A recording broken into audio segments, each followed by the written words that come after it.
Alrighty, welcome back to another security token interview. We're joined today with Nwokedi from RedSwan CRE, and we're talking about tokenizing a $4 billion portfolio of real estate in the Middle East Gulf states. Ed, how are you today?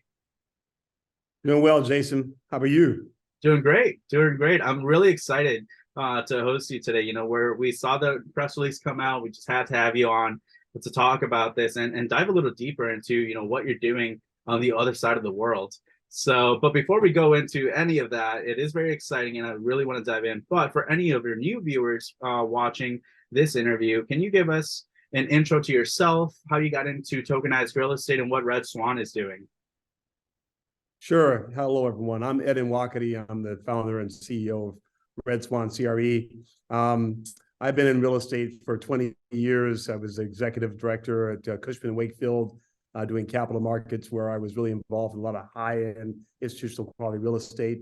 I saw an opportunity when the government in 2018 addressed the fact that they wanted to make security token offerings a law that is legal within the Securities Exchange Commission. And to me, that was a really earth-changing experience to move from the traditional capital markets into another dimension, which is tokenized digital instruments. And so I founded RedSwan in 2018. We are a full-service marketplace for tokenizing real estate assets only, both on the debt and the equity side, converting them into digital securities and issuing those securities to investors, both accredited investors in the United States, as well as Reg S investors who are coming from overseas. The benefit to the investors is they get access to high quality real estate. They get to buy it at a much lower entry price because it's now been fractionalized, but also they get the liquidity, so they don't have to stay in the asset and invested in real estate for a long period of time. There's a 12-month holding period for U.S. investors, but after that, they're able to now put those shares on a secondary exchange and exit, which is a major benefit for smaller investors in general. So that's a big benefit of what we're doing, and we're excited because things are really starting to take off. I mean, what you're seeing from this press release of the $4 billion assets in the GCC Middle East, I think is just a tip of a starting point for the demand is coming from all over the world. We were in Korea just 2 weeks ago, and before that we were in Dubai and Singapore, and just the outpour of demand from property owners in those markets is even stronger than what we're seeing in the United States. So that's comforting to know that if the United States is behind on something, they're going to work hard to get back into the front line, which means that there's going to be a lot of activity right here in the United States as well. 100%. I mean, this is a global movement, if you will, that's going on with tokenization of real world assets. Back in 2018, that's when we started as well here at Security Token Market. I mean, we were, trying to preach, we were essentially preaching to the choir and trying to get people onboarded, but it took some time to get people familiar with the idea of using blockchain technology for real world assets, for securities. Back then it was all about crypto, then NFTs and DAOs. Which they all have their own purpose, but I think securities is the ultimate killer app, if you will, for the blockchain technology. So diving into the news here, how'd you come across this massive portfolio, $4 billion, and what's it comprised of? Well, I would hate to say that I went after it. I'm really glad to say that the opportunity came to us. This particular company was very much excited about tokenization, and they're an $85 billion company, and they decided they want to start tokenizing some of their assets and get ahead of the market. And so they looked out to see who was successful in tokenizing commercial real estate around the world, and they found us. And so once we flew down and had that interview, which is amazing. They selected us. It took about 6-7 months to negotiate the deal, but they selected us, and now we're under contract, and we're excited about this. We've been there a couple of times to do our due diligence on the assets. We had Cushman & Wakefield do an evaluation on all the assets to know the exact value. And they're also helping us along with EY to understand, the general market, sub-market activity, so we can, promote these assets to the best of our ability. Well, you're definitely not new to the 7-month life cycles in real estate from your previous life. So glad that this came through, though. That's fantastic. Let's dive into the portfolio itself. So I think from the press release we saw it was like about 80% office, multifamily, retail, and then 20% development. Can you expand a little bit more about what each of those subcategories entail? Maybe some example properties. Yeah, yeah. I'm happy to. It's a mixed-use portfolio, so we have roughly 80% of the portfolio is comprised of multifamily, office, retail properties, and we have what we call infrastructure and industrial. And infrastructure industrial is really two main components. One is supplying agriculture to supply food for the livestock. So, goats, camels, cows, all need livestock, and this grows alfalfa on one of the largest farms built on the desert. So you can imagine the technology necessary to keep the grass wet, and they have this misting system that is automated.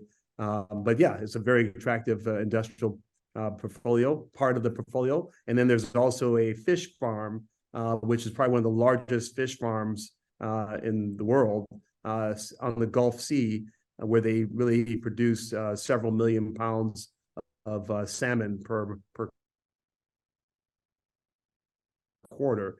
And so that's part of the portfolio as well. And then 20% of the overall portfolio, there are 36 parcels in total, but 20% of that is going to be infill land sites that they're going to be developing mixed use projects on: hotels, office, and multifamily. So we're excited about that as well. So the reason why we position it this way is because overall there's going to be a fund, so that people are not buying into the individual assets, they're buying into all the assets. So you have a much more blended portfolio.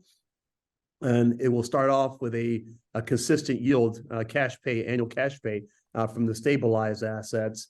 But then they're going to use the proceeds they're pulling out to develop those land sites. And when that happens, there's going to be even stronger yields coming from the stabilized new developments. So in total, that fund will be delivering a pretty, I think, attractive total return. Wow. Okay. So definitely a mixture in the fund here. We've seen funds of all types, right? And this is a pretty decently sized one. So why does it make sense to tokenize a fund rather than keep it as it traditionally has been? What's in it for the issuer? What's in it for the investors? Why are we using this technology for funds? Well, I think the main reason why the fund makes sense is because you have to think about the end user, the end investor. Typically, they're not as sophisticated as real estate investors themselves. And for them to sit back and look at 36 assets and try to figure out which ones perform the best, which ones they should put their money into, is probably a very daunting task for a smaller investor. So by putting them into a fund, it takes all the labor out of analyzing the assets, and now gives the investor an automatic kind of broad perspective on investing in real estate. So there's very little downside risk and more upside benefit, because you now have something that's very stable. Versus if you were to buy 2 or 3 properties out of the fund because you like multifamily, so you pick 2 or 3 multifamily. Yes, they could do well, but who knows, if there's something that happens in the industry where multifamily now is suffering, then your investment would also suffer. So having a balanced portfolio of all the asset classes in real estate that are producing a good yield is a much smarter way to invest your money. And on top of that, institutions, companies like Goldman Sachs, they don't want to do all the brain damage to try to figure out which individual assets make sense, because number one, those assets individually are just too small for their attention span. So they like looking at funds because, again, they can look at where the funds are located. They can look at who the fund manager is. and they look at the yield it's producing and the reputation of both the fund manager and that asset class, and makes it easier for them to make a decision as well. That makes sense. Yeah. And, obviously there's all the other benefits that tokenization affords us, it's just liquidity optionality, the idea that you don't have to be stuck into anything for a 7-year, lifespan. If you need your money back, you can, sell a lot more easily than you would in a traditional sense. So that's another benefit there among other ones with tokenizing any real world asset. But I'm glad that you brought up both the individual perspective, the individual investor, right? Trying to pick between properties versus going into a fund that's kind of put together. And you also brought up the institutional side. So for this particular portfolio, is there like a target audience that this is meant to cater to? Who's going to be able to invest into this opportunity? Well, I'm glad you mentioned that. There's a target audience that focuses on U.S. investors that are accredited. But also we're looking at international investors who are not necessarily accredited, but have gone through KYC. And so as long as they're approved by the KYC analysis, then they're able to go ahead and invest in these properties. And we're making the entry price lower even for the foreign investors, because we want to make sure it is inclusive of a larger audience of foreign investors to buy in, because this is very important for them. I mean, this is a way for them to be able to hedge against their current local currency and be paid in dollars, right? A dollar denominated yield is much stronger than a peso yield. So this is a really major benefit for a foreign investor who wants to just have a savings account that will actually grow, as opposed to a savings account that loses value every month because of hyperinflation. So that's why we're looking to open up to foreign investors. But we're also not leaving out institutions and family offices. We know that they're also very interested in digital assets. From our recent visit to the East and the Asian markets, we realize that that's a strong demand for institutions, so they can sell these shares to their end user clients. So we're really trying to beef up enough content to make that transaction happen. We know that once Goldman Sachs says they're going to start selling digital real estate shares, they're going to need billions of dollars per quarter to meet the demand of their customers. That makes sense, and this sounds like just the portfolio to do that, to fulfill some of that demand there. And we've seen a lot of institutional news come out this year specifically diving into security tokens. So it's not like they're trying to see who's going to do it. No, they're actively tokenizing assets and starting to even offer them to their wealth management clients. So that makes sense to me. How does this mitigate risk, by the way, for wealth managers, registered investment advisors, RIAs? What is the blockchain technology? What's its role in that space? That's a good question. For the wealth managers, the IRAs, registered investment advisors, they basically are trying to provide, investments for their clients that are good with decent yield, but also liquid. And, there's what we call alternative investments, which are more illiquid, higher yield, but also illiquid.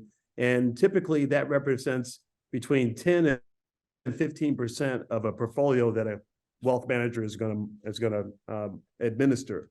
And because of that, that means that the yield that's coming from a lot of those investments are subject to stock markets going up, but not really consistent as real estate has been. But now that we're taking real estate and converting it into a digital security and making it liquid, it now falls under a different alternative investment asset class. It now falls under an investment asset class that is solid, that is also consistent, and that also now has liquidity. So you're going to see, and I think you're probably already reading in the magazines and the financial newspapers, that they're expecting alternative investment category to grow from that 10 to 15% level to 45 to 55% level of a capital stack, which means that they see higher returns in that category, and it's a much better use case for them to be able to sell this to their client. So we're really excited that the biggest component of that is going to be real estate.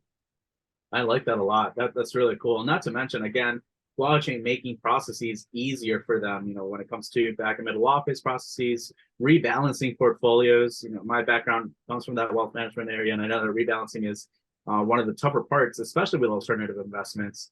Tokenization is going to make that a lot more easy of a process. So this is good that you're catering to both the institutions and their needs, as well as the individual investors and what attracts them to this kind of opportunity as an investment.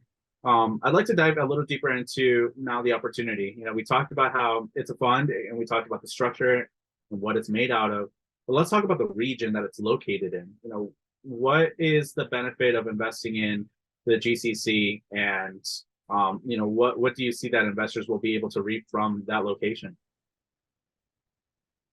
Can you repeat that question? Just because it looks like we froze up a little bit on that. Yeah, happy to. Yeah. I wanted to dive in. We already talked about the portfolio and what makes it up, as well as its benefits and tokenizing it. But I do want to dive a little bit deeper into the region itself. So, what benefits can investors expect, or why is it great to tokenize an asset in the GCC specifically? Okay, well, everyone is looking for areas that are growing. Some of our stabilized markets around the world are not growing as fast. United States is not growing as fast. China is not growing as fast. Sometimes they're even seeing negative growth. But people are looking for markets that are growing. And the Middle East, GCC, the Gulf states of the Middle East are growing at the rate of 5.3%, which is pretty strong GDP growth. And according to CBRE, we're seeing a development pipeline for new construction in that region that's about just close to $2.3 trillion.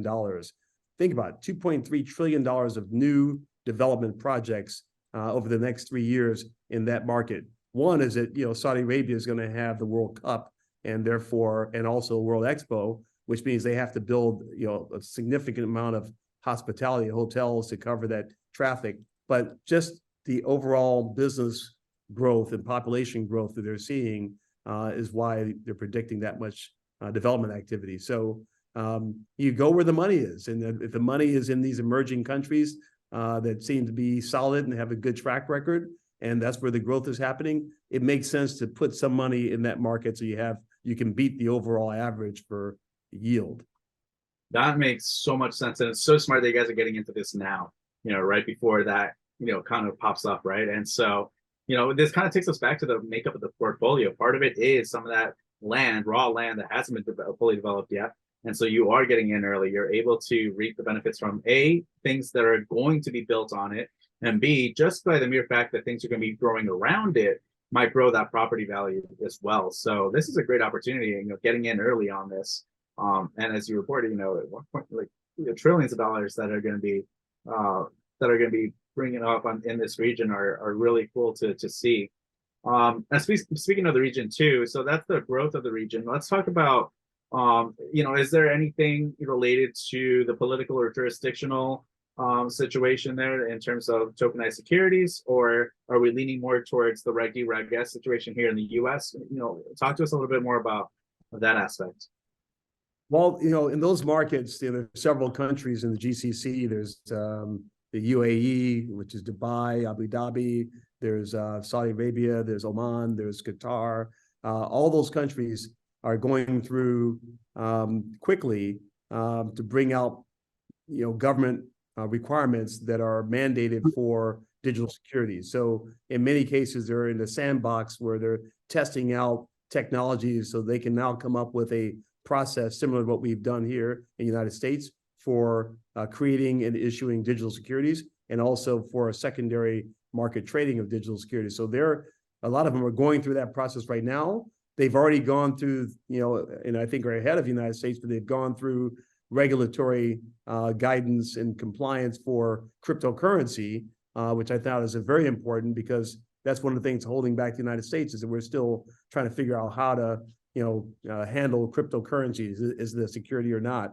But they've already figured this all out. And so now they're looking at how to move the digital security side of the business, and they're looking for frameworks. And we're hopefully going to help some of these countries to to look at our framework and help them model one for themselves, especially if we can embed ourselves as a supplier, a vendor, a service provider in that market as well. We'd be happy to help the governments to set up a framework to do better business, similar to what we're doing here in the United States with the SEC and FINRA.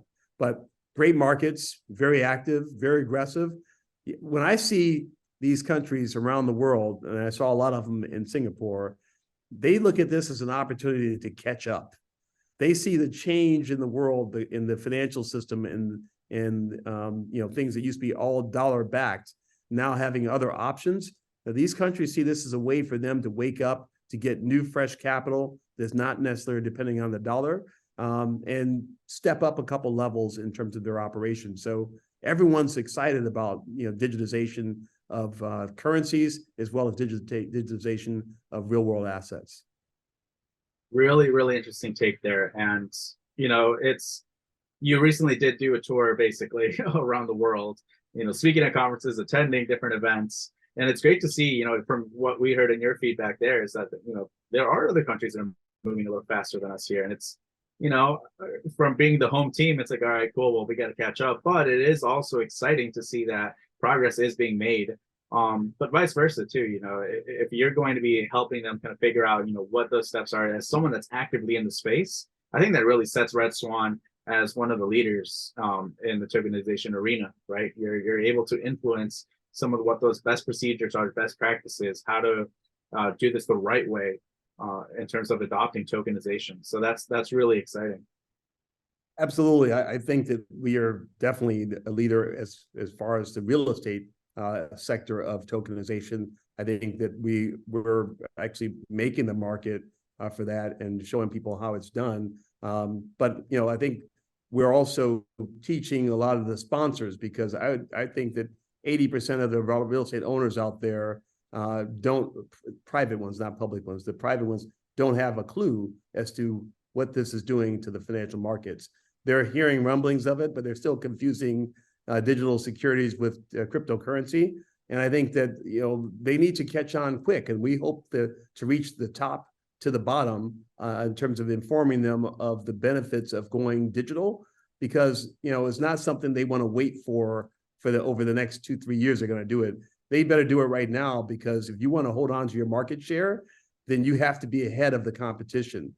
The competition, the big boys, the bigger players, the CIMs of the world and the Goldman Sachs of the world, they're already forging their territory, building their technology, and now they're just practicing with it, with the intercompany and maybe with interbanks until they now take it to the retail market. So if these sponsors, property owners don't know what's going on with tokenization, they better read on it quick. Otherwise, they're going to find themselves kind of a late bloomer to this, and late bloomers are not always a good place to be. If you're ahead of the market right now with market share and you're a late bloomer, you can lose a lot of market share or even be eliminated from the market just because you acted too slow. So that's the message I'm pushing out there to all these property owners, because they seem like it's not for their time. They think it's for their kids. They're going to be the ones who benefit from this.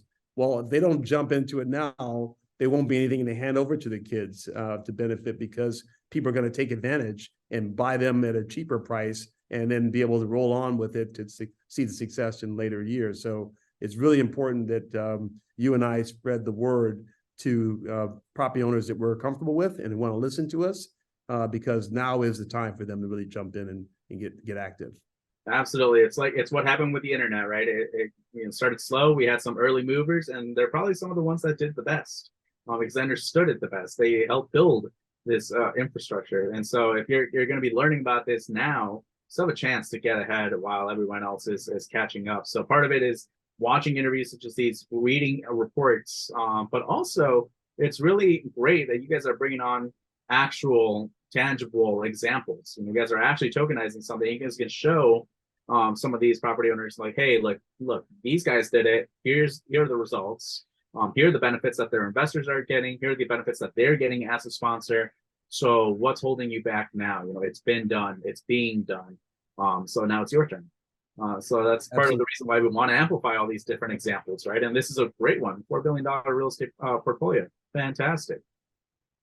No, it is, and sends a big message to that whole region that, hey, there are a lot of billionaires in the Middle East, but we're launching first with our platform. We want to be first in line to get the institutional investors. We want to be first in line to get the branding and the mind share of the public and public investors as well.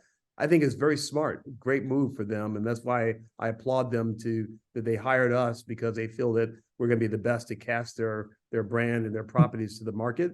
But I look for people in the United States to start doing the same thing. I really think we're already starting to get a lot of activity here. States, nothing like 4 billion yet, but there are some large $300-400 million assignments coming to us for real estate and for debt. And so all that adds up. I mean, I'm not saying that we're only going to go after multi-billion-dollar deals.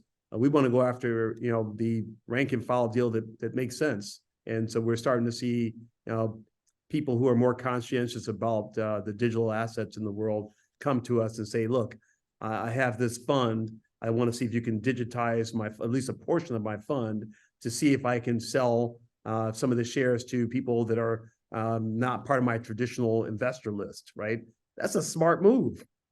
Their traditional investor list is probably at the age level between 59 and 70, right? And so their shelf life for being an investor is going away, and is now going to be up to their offspring, who's inheriting that money, to start being an investor. And if they don't make a connection with that younger generation, they've lost all that investment equity that they were relying on for most of their career. So it's important to start changing and bringing new technology and new ways of doing business into your business cycle, because if you don't, a lot of things can go wrong. And we know, let's talk about the transition of wealth. We know that $146 trillion of assets are going to be transferred from the baby boomers to the millennials and the Gen Xers over the next 10 years. That's a fact, right? So if they haven't talked to their kids who are going to be inheriting this about how they're going to use the digital technology or digital currency to pull those assets in and start expensing those assets or investing those assets, that's a big conversation that needs to be had if you want to preserve that wealth, right? 100%. It's one of the takeaways from our recent conference, Tokenize This, was on the distribution part of the conference. We talked about, one of the things that's happening now is with that transition of wealth, with new investors coming into the marketplace, they are getting pickier into what they're investing in. And part of that pickiness is not, it is a huge part, yes, on what they're investing in, what the underlying asset is, and we want quality assets, but it's also about the investor experience. These are people that are used to going on their phone and going on Robinhood and investing in the stock, right? They're not calling their brokerage. And so similarly with Web3, you have to be able to adapt to that. Just as the wealth managers are preparing to service those future clients or up and coming clients, the issuer should as well, right? And so this is a great way to do so. And so, like you said, a lot of it is education, getting people onboarded and understanding this tech. But there are people that are also already understanding it. And as you mentioned, WhiteRocks did come to you. So how has that experience been? What are next steps in terms of, so we've done the press release, people know that it's coming. What are next steps for the tokenization of this portfolio? Well, we have to do further due diligence. We have to prepare, PPM documents for the fund. We've got to design the fund structure. We have to design an offshore structure for the fund as well for foreign investors. So there's a lot of legal work that we have to do. We're hiring the best professionals to help us do that. We then feel like when we tokenize the assets, we're going to tokenize them in different protocols. So it's not going to be all one protocol, be in several protocols, because we want to make sure that we're also giving the Web3 world freedom of choice as well. And then we're going to have them on our marketplace, and there'll be a lot of advertising to buy these shares that are available in the fund. And we're talking to B2B levels with all the major institutional investors, banks who have security broker-dealer divisions who are interested in content. We want to be able to distribute that content to them. So a lot of activities happen right now with just forming relationships for distribution. and also kind of packaging this portfolio in a way that is going to be extremely attractive to investors globally. That makes sense. I mean, obviously, we want to do this the right way. So you want to take those proper steps to this legally, especially as, you know, you're an American company, you're tokenizing something overseas. Want to make sure we do this right. So totally understand that, as well as preparing those relationships for distribution. Are you going to be, is RedSwan going to be essentially taking over this project and doing it solo? Are you working with other partners? Is the sponsor going to have a hand in this? You know, what's everyone's role for this process? Well, everybody has a role. The sponsor, and I'm glad you said it, he says, hey, we're a team. We're doing this as a team. There is no such thing as failure. We're going to win this as a team. So the sponsor is all in. And I like that, because that means the sponsor also is going to be jointly advertising, and not just RedSwan's responsibility to advertise. It's all of our responsibility to advertise and communicate the availability of this asset. But we are looking for distribution partners in different parts of the world. So these are people who have clients who are investors in real estate who might want to be kind of a distribution channel for us. They line up all their clients, we sell it to them, they sell it to their clients, and they make money, of course, because they're acting as an intermediary on behalf of their clients. So we have those relationships for overseas transactions. We have institutions, you know, like I said, like a Goldman Sachs that, you know, wants to make sure that they get exposure to the Middle East as well in terms of real estate. So we want to line up a channel for them to take on as much as they would like for allocation, and companies similar to them we're looking after in different parts. France, for example, has a very strong relationship in the Middle East and a lot of financial activity. So we think that, you know, a trip to France and talking to the broker dealers there, lining up their appetite for what kind of properties they want is what we're going to move into in terms of make sure they have a set allocation to receive so many shares of the package we tokenize. So it's really trying to make sure that we do it right, and that we have the right people who can take off a lot of the initial thrust of our issuance, and then also make sure that retail investors understand what they're buying, and we leave enough for them to be satisfied as well. Absolutely. Until the next one comes. 100%. I think this is, I believe this is like the starting point. It's because, you know, when you bring in 4 billion, or we brought in 2.5 billion before, we brought in 4 billion on one transaction. This is not only exclusive. There's several players out there, Middle East, in Asia, and the United States, who have bigger portfolios than that, who want to get into the games. We're just thinking that this is a starting point. There'll be a lot of mega deals coming for tokenization. And our goal is to build the machine, the platform that can process this business over and over and over again successfully, which is what we're getting our practice in. That's why we're excited that now we get to really practice on this business and get better and better at it every single year. 100%. You're being very strategic about it. You know, you're setting up all these touch points, making sure you have all the pieces of the puzzle in place, so that when it's go time, you know, you're ready to distribute, you're ready to get a bulk of that sold. And then, you know, the remainder, of course, also goes towards new people that are becoming aware of this technology and are going to be coming to RedSwan to participate. But you're right. There are other people that are going to see it and be like, whoa, hold on.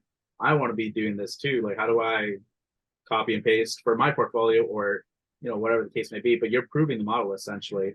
That being said, you know, for WhiteRocks, you know, this sponsor, is this the one time they're doing this? Do you think that they have future plans to tokenize even more? You know, what's their outlook? Because it sounds like they're all in from what you're saying. They're all in, and they have you know, quite a few projects. Tokenization is going to be part of all their projects going forward. And nice. So finishing this one, getting it going, there's already 2 or 3 others. They've shown us what they're doing. These guys are huge in the Middle East in terms of developments. And I can tell you there's going to be close to $2 trillion worth of new developments taking place in those markets. Well, they're behind, I would say, a percentage of that activity, which is good for us because, you know, that gives us more product to bring to the table. And I think it just gives us more respect in that market and global markets as well. 100%. Well, before we move on, I do want to have an opportunity to show our audience, you know, a video that you guys have put together to kind of showcase, what's in this portfolio, what the exciting opportunity is. Why don't we roll that clip right now?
Well, that was really exciting. It has me fired up.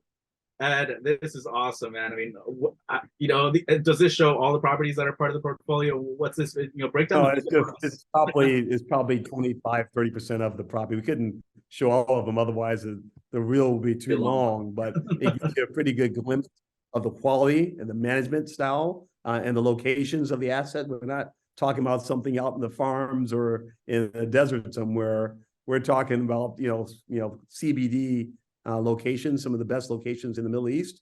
And this is exciting. That's what people need to see and want to be a part of. They don't want to be, out in the desert in the mud flap someplace. They want to be where all the action is. And this is where we're tokenizing assets. Absolutely. I'm hyped just by watching this video, man. I mean, this is really cool. And it's not even a live offering yet, so I can't wait for it to come live. Obviously, we'll be sharing with our audience. We want to make sure everyone is aware as soon as it's available for participation. And you're right. I mean, there's lots more to go here. Let's shift gears a little more towards RedSwan now. You guys are obviously growing. You guys are doing now even bigger deals. Previously, I know we cited you guys had a tokenized $5 billion. All of a sudden, you're adding 4 more to that. A great allocation that you guys have done. So what are future plans for RedSwan? How can people get involved with you guys specifically and kind of partake of your growth? Well, we're looking for partners that in geographic locations that can help us process the business. We're looking for capital partners that want to be with you.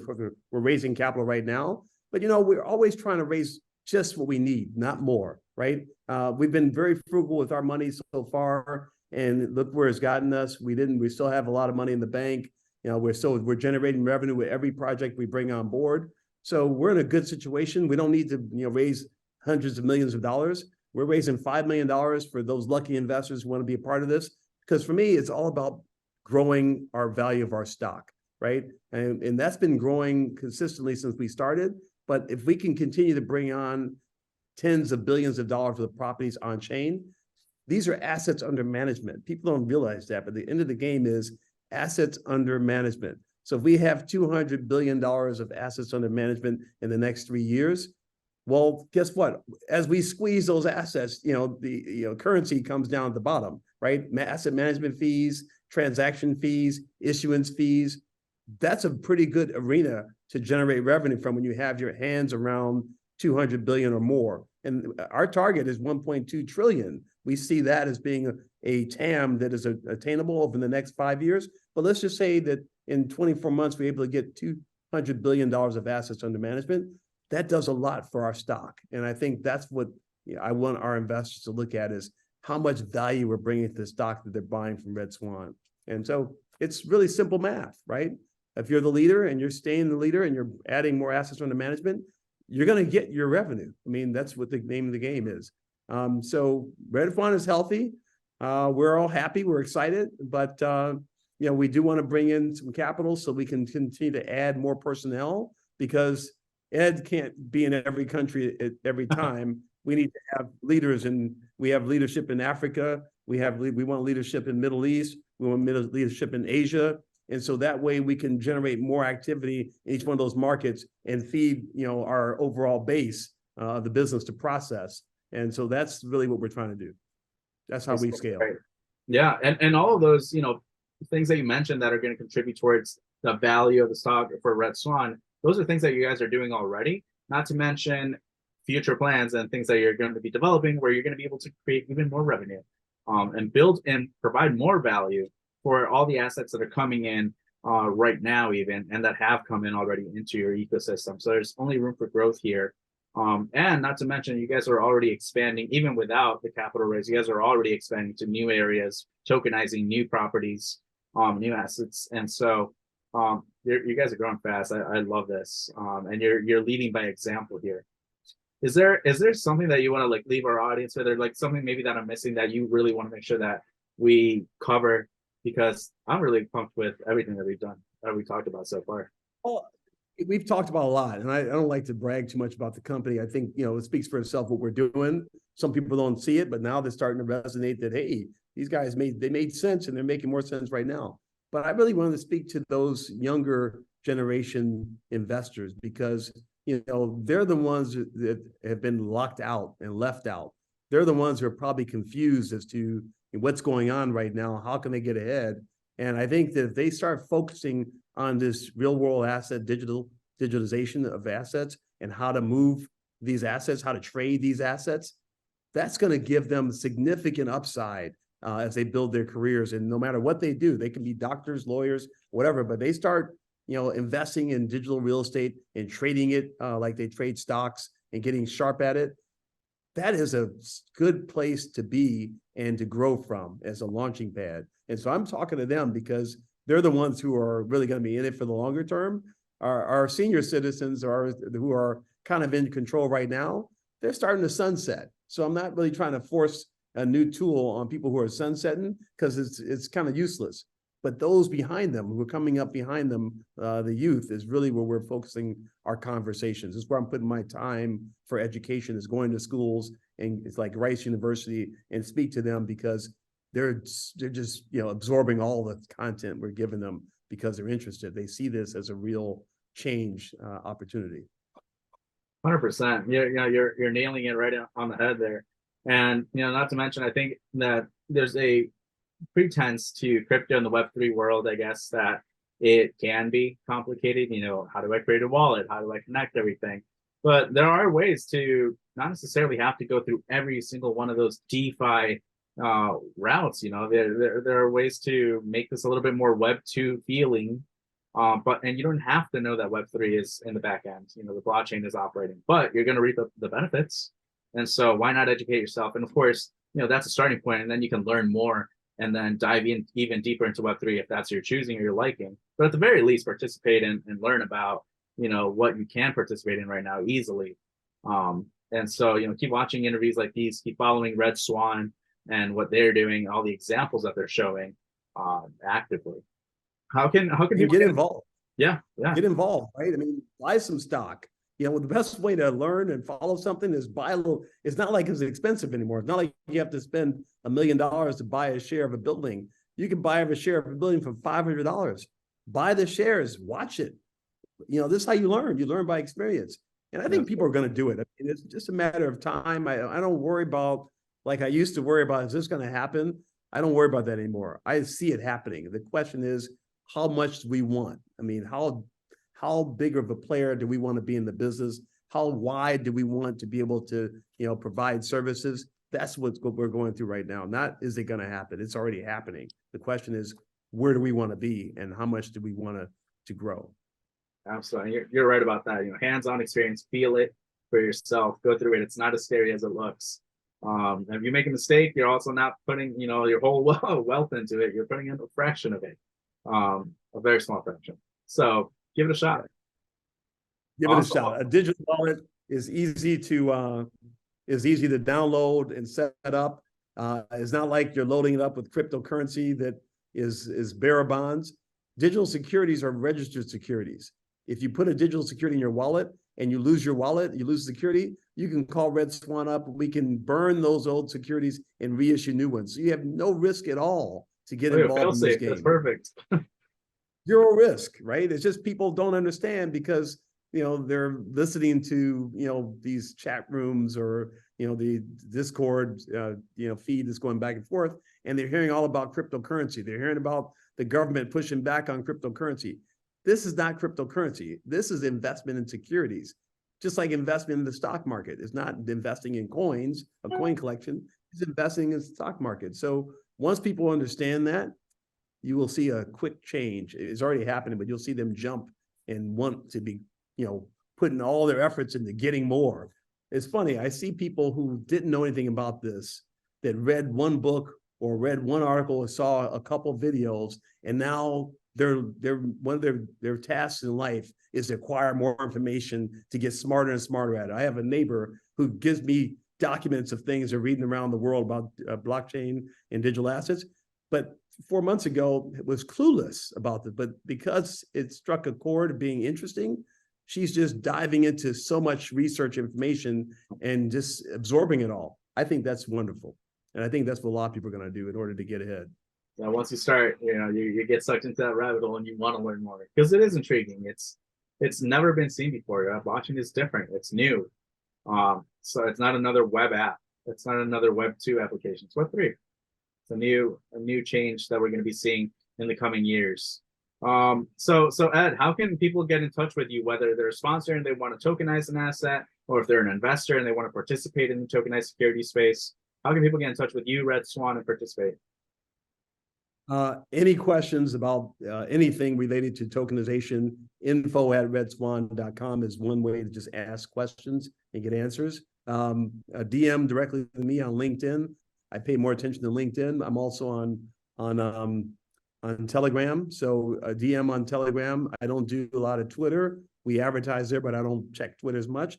So that's one way to get in touch with me. And also our team. You can go online, you can see team members and just DM them as well. But I think the quickest way to get a response with regards to tokenizing assets or investment information about assets is the info@redswan.io. Fantastic. But I encourage everyone to take advantage of our Reg CF opportunity. This is probably the last time we do a Reg CF, allowing non-accredited investors to buy in. And this might be the last time that they can buy at a price point that's reasonable because stock prices are going up. So these are good times. I'm so happy to be on your show, man, and so happy to talk about this. And I'm so glad that we just stuck in there and didn't quit. But this is now reaping the benefit of, you know, putting in a lot of work.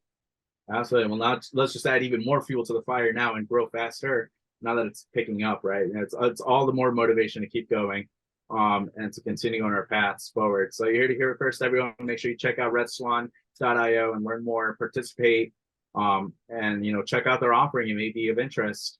And you can get in relatively early now compared to where we're going to be once tokenization is basically mainstream later on. So thank you for joining us.